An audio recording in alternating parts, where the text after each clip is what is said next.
Salut tout le monde, j'étais sur le point d'attaquer ma preview hebdomadaire de l'UFC, mais en regardant la carte de ce week-end, je me suis dit que ça ne valait pas le coup du tout. La carte est affreuse et honnêtement, même le combat principal ne m'intéresse pas trop. À la place, je vous propose de parler de la suite pour les différents combattants qui ont pris part à l'UFC 299 le week-end dernier. Il y avait pas mal de combats importants pour les intrigues des différentes divisions présentes sur la carte du week-end dernier, donc je me suis dit que ça pourrait être intéressant d'en parler entre nous. On va commencer directement. Avant la vidéo, n'hésitez pas à liker, à vous abonner et à me dire ce que vous pensez de ce genre de vidéo. Peut-être qu'on en fera un petit peu plus souvent, notamment pour les cartes très intéressantes. Je ne vais pas vous infliger ça chaque semaine, donc je me suis dit qu'on allait commencer dans l'ordre des combats et qu'on allait uniquement parler des combattants importants pour les intrigues de chaque division. À commencer bien sûr par le Polonais Mateusz Gamrot. Donc Mateusz Gamrot, il est dans une situation un petit peu particulière parce qu'il est assez clair qu'il n'a pas les faveurs de la promotion et pourtant il est clairement l'un des tout meilleurs du monde. Il est sur une série de 3 victoires et il est plutôt actif, ce qui commence à rendre sa situation un petit peu difficile. Je pense que l'UFC ne peut pas continuer à lui donner des adversaires moins bien classés que lui. Il mérite une vraie chance de combattre pour un statut de challenger à la ceinture. Honnêtement, je le vois bien affronter le perdant du combat entre Charles Oliveira et Arman Tsarukyan. Si c'est Charles Oliveira, cela sera le combat prestigieux qu'il mérite, et si c'est contre Arman, cela permettra d'effacer tout doute concernant la décision de leur premier affrontement, tout en permettant à Gamrot d'affronter un adversaire mieux classé que lui. Si Justin Gaethje perd contre Max Holloway, c'est peut-être une option envisageable aussi, mais cela fait plusieurs conditions qui doivent être réunies. On reparlera de Dustin Poirier un petit peu plus tard, mais je doute qu'il combatte de nouveau en dessous de lui, mais qui sait, je doutais qu'il accepte de combattre Benoît Saint-Denis aussi. Du côté des poids lourds, on a eu un combat très important ce week-end avec l'affrontement entre Jailton Almeida et Curtis Blade.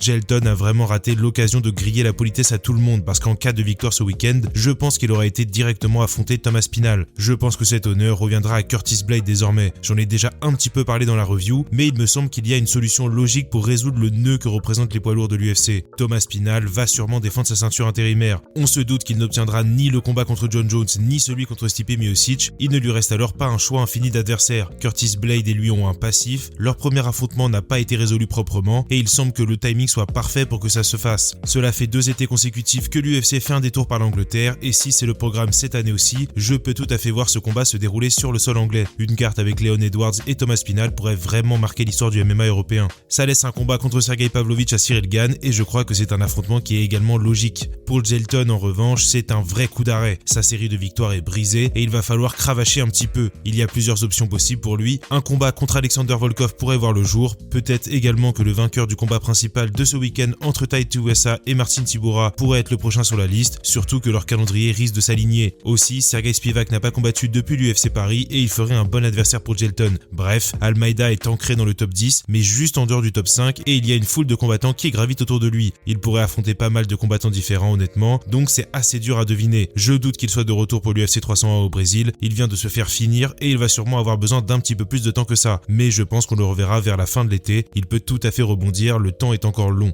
On passe à Petr Yan qui s'est relancé contre Song Yadong et a mis fin à sa série de défaites. Je ne vais pas mentir, ce n'était pas non plus un retour du Petr de meilleures heures, mais il a affronté un combattant solide et malgré ses problèmes de démarrage, il a été solide tout le long. Si j'étais son manager, je lui conseillerais fortement de rester actif parce qu'il faut continuer à reconstruire sa confiance en lui. Pour moi, l'adversaire tout trouvé pour ça est Marlon Vera. Les deux hommes ne se sont jamais affrontés et les combats frais commencent à manquer pour eux deux. En plus, stylistiquement, Chito est un adversaire qui convient à Petr Yan. Le problème, c'est que les deux hommes n'ont pas vraiment passé la même soirée samedi dernier. Marlon va mettre un peu plus de temps à se remettre dans le bain que Petr et je doute fortement qu'on le revoie avant la fin de l'été. Ça peut sembler être un combat très difficile pour Chito et ça l'est, mais il a réaffirmé ses ambitions de ceinture et s'il est sérieux, il va devoir battre ce genre d'adversaire de toute façon. Je pense que c'est un combat duquel les deux hommes ont quelque chose à gagner et qui a du sens pour eux. Vous l'aurez peut-être compris au ton que j'emploie quand j'en parle, je pense que c'est un combat que Petr Yan va gagner et qui le relancerait dans la course à la ceinture. Entre temps, les choses ont le temps de se dégager un peu chez les poids coqs parce qu'il y a du monde qui pousse à la porte pour le moment. Du côté de Song Yadong, c'est certes un petit coup d'arrêt, mais rien de bien dramatique pour lui. À 26 ans, il a encore largement le temps de peaufiner son style et sa technique. Il a bénéficié d'une belle opportunité pour essayer d'entrer dans le top 5 et en toute logique, il devrait défendre son classement ensuite. Il y a 2 combats que j'aimerais voir pour lui, Umar Nurmagomedov ou Jonathan Martinez, mais il semble que Cory Sandhagen soit très chaud à l'idée d'affronter Umar, donc Jonathan Martinez pourrait avoir du sens. Ce dernier est sur une série de 6 victoires et il a impressionné tout le monde contre Adrian Yanez l'année dernière. Si l'UFC trouve de nouveau le chemin de la Chine, c'est même un combat qui pourrait avoir lieu là-bas. On passe ensuite au poids welter et on avait 2 combats coup sur coup qui nous intéressaient chez les moins de 77 kg.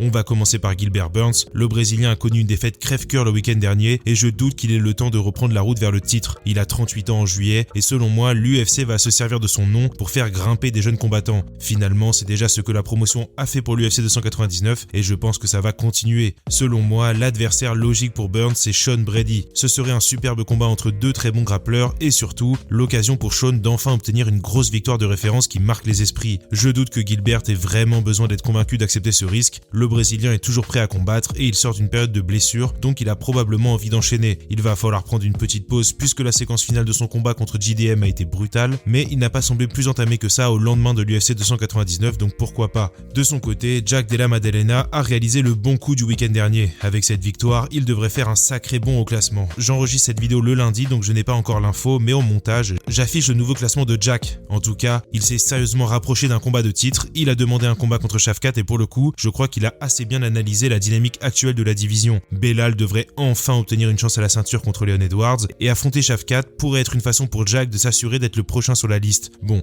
après il faut battre Shavkat Rakhmonov et ça, c'est une toute autre histoire, mais pour le coup, je crois que ce combat fait sens dans une certaine mesure, donc pourquoi pas. Surtout, je crois que c'est une bénédiction pour les matchmakers parce que visiblement, ce n'est pas simple de trouver un adversaire pour Shavkat. Donc quand il y en a un qui nous tombe dans les bras et que ça a du sens, il ne faut pas s'en priver.